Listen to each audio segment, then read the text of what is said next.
talking in front of 14,000 people as a 29-year-old young man. Over 200 years ago, there was a revolution, an American Revolution, an event that literally changed the course of history. It was led by a group of unsatisfied people. People who were tired of being told what they could do and when they could do it. People were fed up with their lack of choices and their lack of personal freedoms. People fed up with their lives being controlled by others. Fed up with being oppressed, fed up with being manipulated. They finally said, enough, I've had it, and I'm not going to live like this anymore.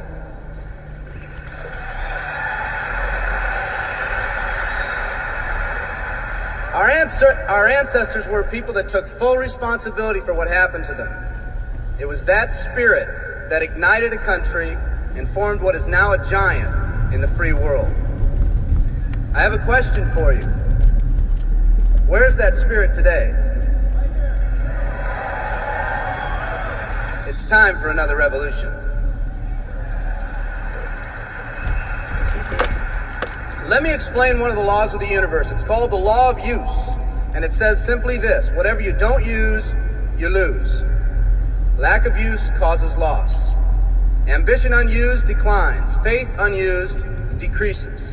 If you don't use your skills, you lose your skills. If you don't use your freedom, you lose your freedom. Freedom does not come automatically. It's not attained and then handed down to us as an inheritance. It must be achieved each day. At the turn of the century, in the year 1900, less than 10% of us worked for other people or the government. Over 90% of us were self-employed. We were an independent people. In 1980, only 80 years later, over 90% of us worked for the other people or the government. Less than 10% of us were self-employed. We changed from an independent people to a dependent people. We slowly shifted from a people who took full responsibility for everything that happened to them to a people who've become talented and practiced at the art of blaming others for their problems.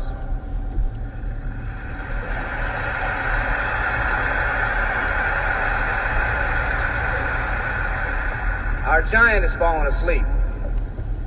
Our forefathers didn't say, who's going to take care of me? They simply said, all I ask is the opportunity to be free and the ability to take care of myself and my family. Today, we elect officials who will quote-unquote take care of us. We cry out against anyone who dares to ask us to provide more value in the workplace. We do everything we can to spread around the suffering in our society, and yet no one is willing to step up and be part of the solution. We've slowly changed from a society that compensates based on value to a society that compensates based on entitlement and seniority. What we've come to believe is our due. We act as if someone actually owes us a living. Part of this change is due to the dramatic rise of conformity in our society. We're all taught to conform. Incredible pressures are put on us every day to do things quote-unquote the right way. And yet no one asks the question, is this really the right way? A man once said, I'm just a collection of mirrors reflecting what everyone expects of me. We live our lives to please those around us, and the scary thing is, the people around us are doing exactly the same thing. Psychologist Rollo May calls us outer-directed people. We don't act, we only react. We seek not to be outstanding, but to fit in. We're able to respond, but not to choose.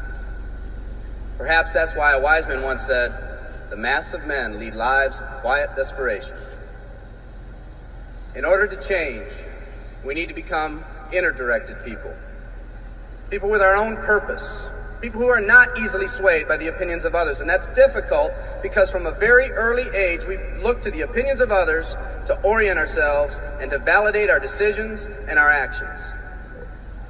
Nietzsche said, we need more strong people in this world because the weak, by their sheer mass, are forcing weak ideals and weak values on us all.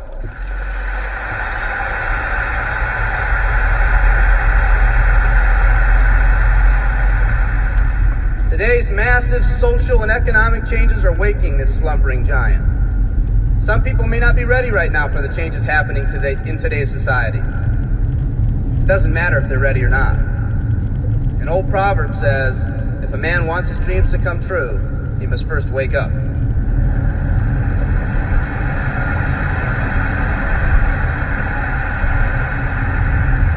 I, for one, am glad for the radical changes in our society because I believe that within that crisis, we will find that independent spirit that once pioneered this country. Some of us are finally ready to change. The displacement of our workforce has caused many of us to start searching for something better. Moving products and moving services is our business and our goal, but what we are becoming in the pursuit of that goal is a larger and much more important issue. The rekindling of our independent spirit has more lasting value.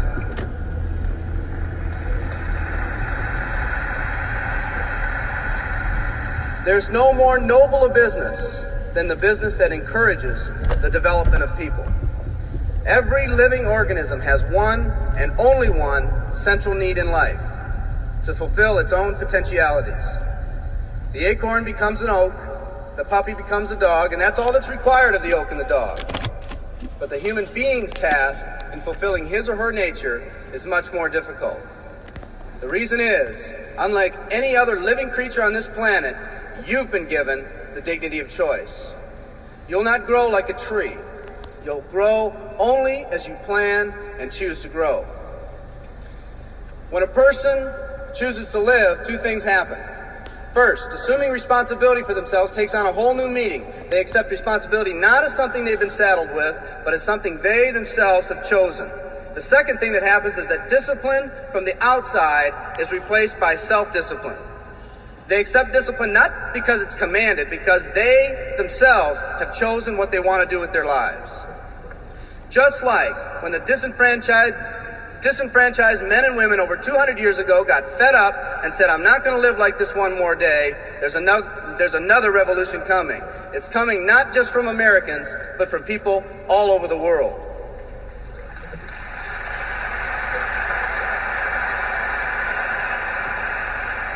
It's coming from people who've been oppressed in meaningless jobs, from people who've been unjustly held back, from people who've been slighted or ignored, from people who've had their hopes crushed time and time again by the circumstances around them, from people who've been playing in a game where the rules weren't the same for everyone, from people whose dreams have almost died by the methodical dripping of negative and pessimistic forces, people who've just been waiting for the right opportunity to present itself, an opportunity that they could hold on to, believe in, a place where people believed in them.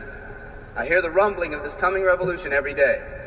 The old rules are changing, and society is finally ready for that change. Will people try to persuade you not to rise up? Yes, they will, and sometimes with the best of intentions. But we must fight anyone or anything that tries to influence us against our freedom. And they'll try. Believe me, they'll try.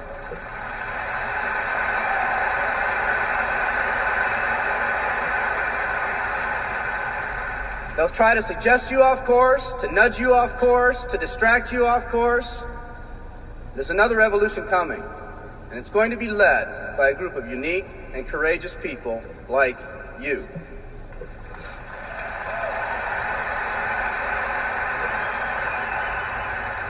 People who've had it with the way things are. People who've picked out their mountain in life and said, I'm going to the top.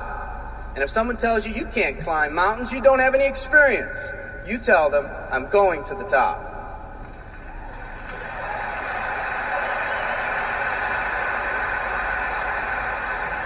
And if your neighbor tells you, come on, choose another mountain, that one's too rocky, what are you going to tell them? And if someone tells you, let's go over here where it's not so steep, what are you going to tell them? And if someone says network marketing, what are you going to tell them? And if your friend tells you, come on, let's climb this one, that one's too slippery, what are you going to tell them? If anyone tells you you can't go up, it's too rocky, too steep, too slippery, you say, listen here, I'm going up. You're either going to see me waving from the top or dead on the side. I'm not coming back.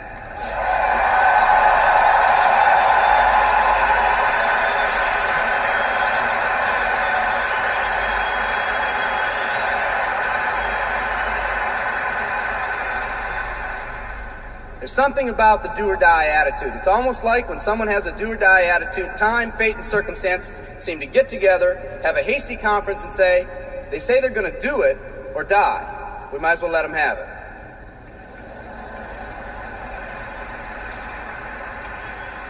The people in this arena are special. You're special because you've already rekindled that independent spirit. You've already said that you're not going to conform to negative pressures around you. You've all said enough, I've had it, and I'm not living like this anymore. You are the people who want to set big goals and aspirations for yourselves and your families. People who want to live in a country where families are brought together again instead of being torn apart. People who want a country where once again owning your own business and controlling your own destiny is commonplace.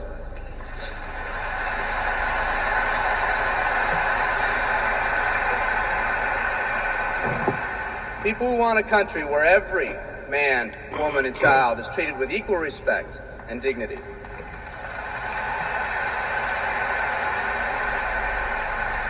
People who will pay any price so their families will not live with the legacy of maxed out credit cards and unfulfilled promises.